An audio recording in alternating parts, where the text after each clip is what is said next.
Senpai here with our special guest tonight, The Duelist 22? the Duelist 22.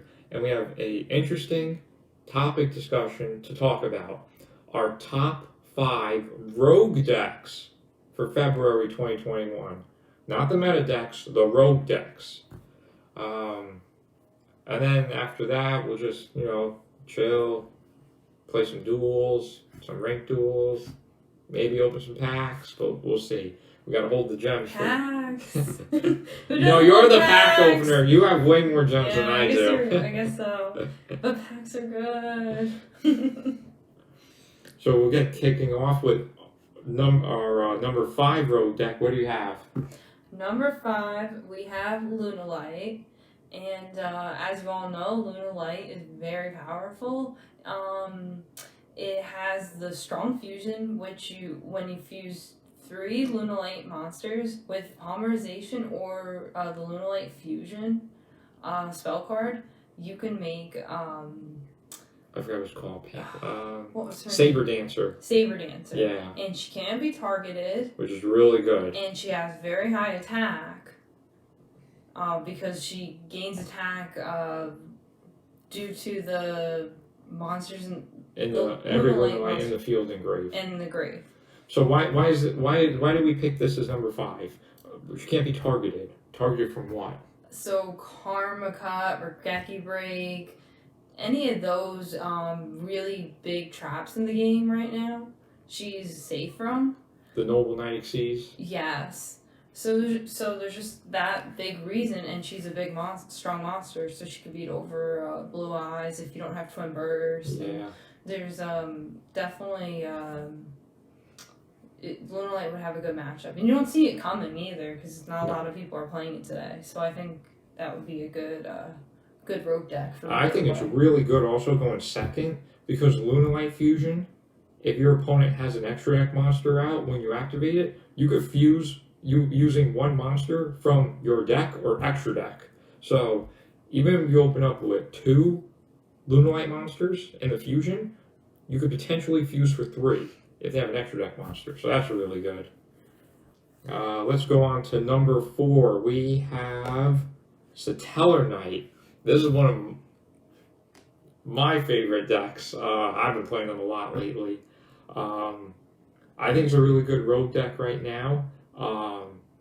Because the deck, I know most people don't own this, but 3 Book of Moon is really good in Satellar Knight right now. Because when you use balance, you could open up with a monster spell and trap.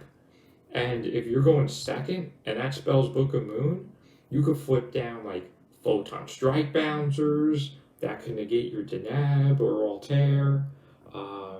You could Book of Moon your opponents. What other ones do they have? The Photon Strike Bouncer. Oh, the Noble Knight Exceeds, so then it loses all its equips. What about the Roach? Roach. No, that doesn't hurt this deck. It doesn't? No. Oh.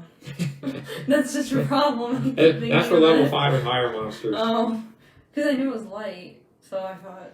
And Satellar Knights, all they keep doing, it's a very linear deck. You keep looping your plays. So you go Deneb, search Altair. Then your opponent kills Deneb. Then you go summon Altair, search Deneb.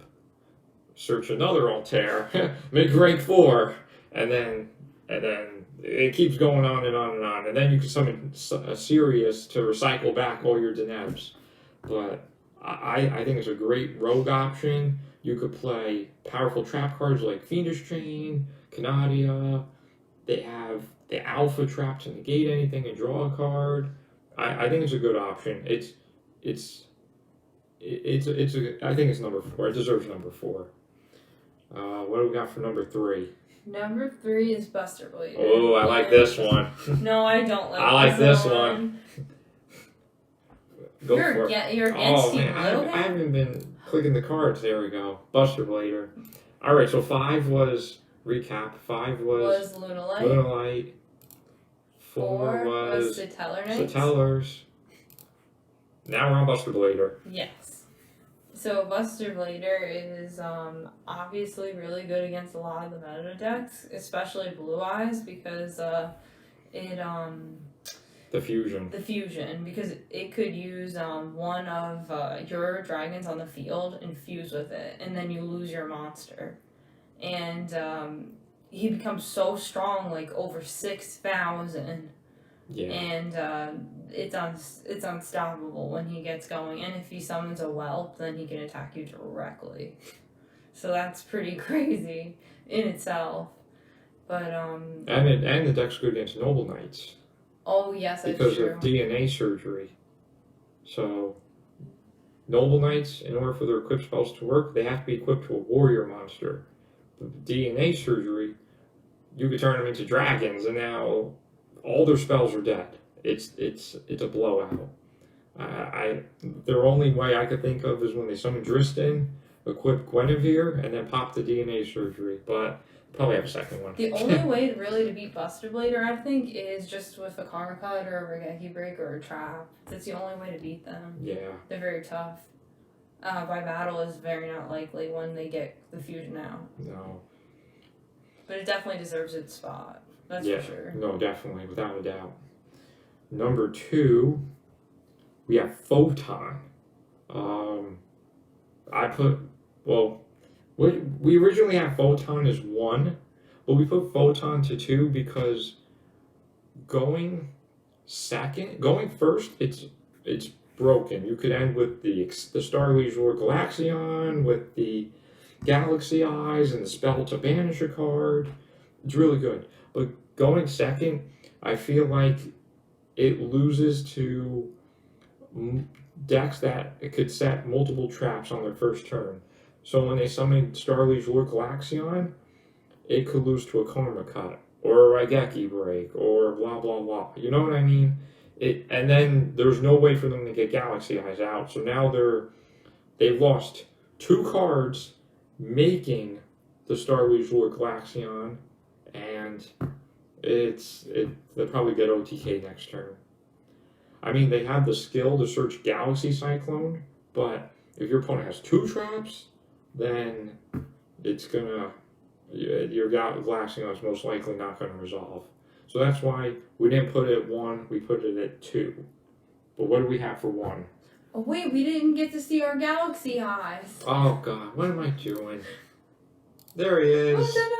Oh, Galaxy Eyes. He had to make his appearance. Alright, before we get to 1, honorable mentions. What do we got for number 1 honorable mention? Cyber Dragons. Cyber Dragons. Why didn't we make this the... Because, well, although it's a very strong deck, the monsters are not powerful enough against a lot of decks, such as Blue Eyes or Leveneer. Anything that's over a certain amount of attack, which it seems like from my experience against them is like the 2,400 guy, which if you cut it in that monster in half, you can attack directly, which that is good, but it isn't so good unless your opponent's really low in life, I think. Mm-hmm. So a lot of their monsters are just not that powerful. Wait, which guy are you talking about? This one guy, I think he's initially 800, but then you can power him up. He's a dark colored. You don't know which one I'm talking about? No. I just played one today. I don't know. Which one? This guy? Oh, I did play against that. No, it was this little winged guy. Maybe it was that. This guy? No. He attacked directly. Are you thinking of Super Heavy Samurai? No. Cyber Dragons. Attacks directly? Oh, wait, maybe it's that one you have 0 of. Oh, he's not a Cyber Dragon. That's a Cyber Dark. Oh, no? No. I thought he was. It was a Cyber Dragon deck. Isn't this guy? Probably. Yes. This guy. Yes, that guy. Yeah, Cyber Dark guy. He's not very good. No. That's why I didn't make honorable mentions. I thought it was part of the Cyber Dragon. Okay. But Core obviously is really good because that's your big searcher. And, that spell too. But the main point was their monsters are not strong enough to beat over Blue Eyes, Levineer, the Noble Knight Xyz. Like, the Cyber Dragon Fusion only has 2100 attack. The Noble Knight Xyz has 2200 attack. So, like, it's 100 higher. Why? What we got for honorable mention number 2? Honorable mention number 2. Heroes. Heroes. Stratos. There we go. Oh, sugar. Stratos. Stratos. Yeah, Heroes didn't make the top 5 list because their big play going first is like, and it's not very consistent, but it's summon Plasma, and then that's it. Like, they're better going second deck. And when they go second, they have to open up like Stratos and Ferris to like at least attempt to break a big board, like the Noble Knight board or the Blue Eyes board. Like, the Blue Eyes board is broken. Spirit Dragon and the Blue Eyes, or potentially 2 Blue Eyes and a trap. It's just this deck struggles. It cannot beat over a Blue Eyes or a unless you summon Trinity, but can't beat over Blue Eyes or a Noble Knight. It struggles against the Thunder Dragon deck because if they summon Photon Strike Bouncer, you can't start your combo because you can't resolve Stratos. It's not working. And then for honorable mention number 3, we had Magnets. This deck, it's a good deck. But its going first board is not very, what's the word? Effective? Like, what's another word for like not scary?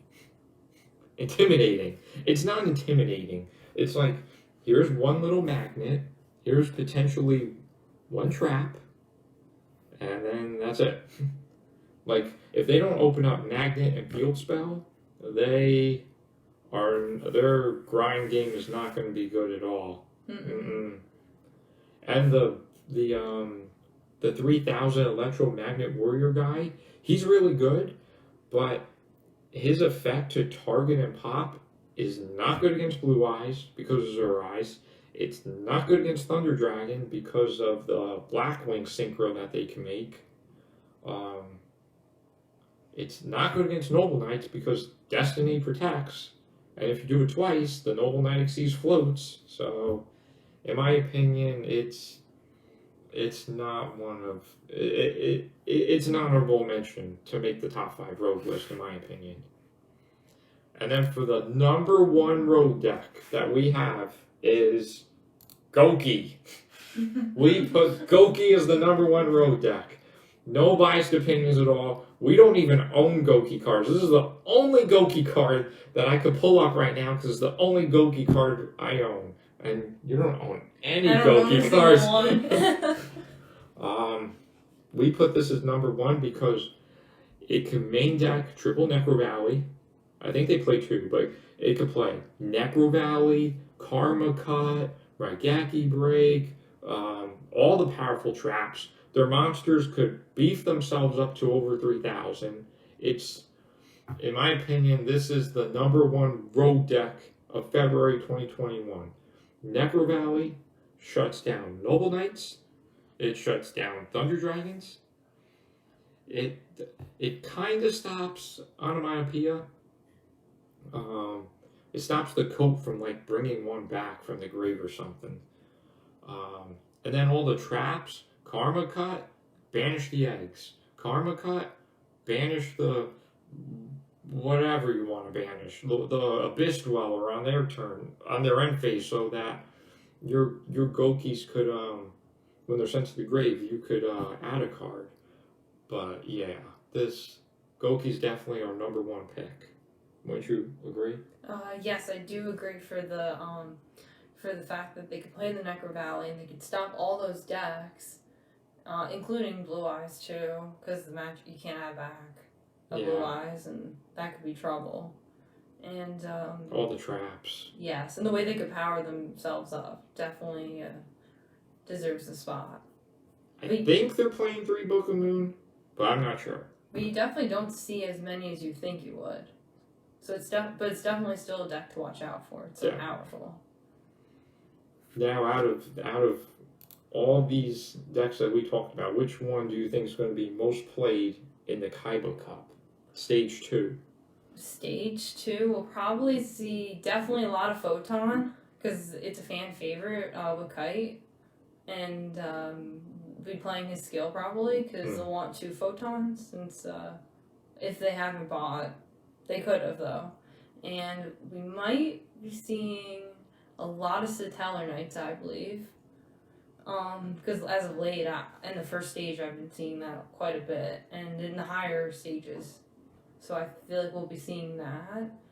And possibly Gokis, because that's really powerful, as we said. And people are going to be wanting to win this. Mm-hmm. And definitely Buster Blader, because they'll want to shut down Noble Knights or Blue Eyes, and they'll be expecting a lot of people to play that, for sure. I agree with most of those. I definitely think we're going to see Photon, because Stage 2 of the Kaiba Cup, there's not really going to be that many people are going to want to win quick games so they could just keep going on to the next one and getting points faster. So I think Photon will have a good chance, because there won't be too many trap decks going around with like set 2 traps and set a monster and pass. So I think Photon will see play, so I agree with that. Satellar Knights, there may be a few Satellar Knights.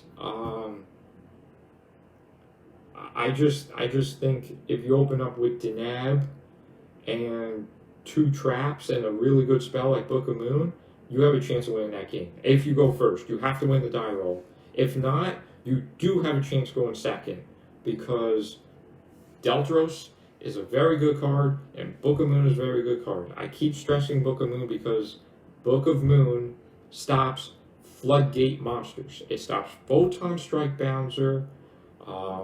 It does not stop Dweller, unfortunately, because they could chain Dweller to the Book of Moon. But it stops Noble Knights because you flip their Xyz and they lose all their equips.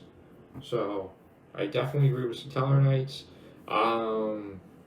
Buster Blader, you may see a few here and there. I think DNA Surgery is a really good card. I think Noble Knights are going to be the most played deck in the Stage 2 Kaiba Cup. And DNA Surgery shuts that deck down, without a doubt. So, yeah, we're going to see Photon, Satellar, and Buster Blader. And Goki. We're going to see Goki. Believe me, there will be a Goki that tops. Top 100, there will be a Goki deck in there, because Negro Valley shuts down 3 of the decks. The only deck Goki does not hurt, in my opinion, is Desperado. That is the best. Desperado is the best anti-meta deck that's not a rogue deck. It's the best anti-meta deck.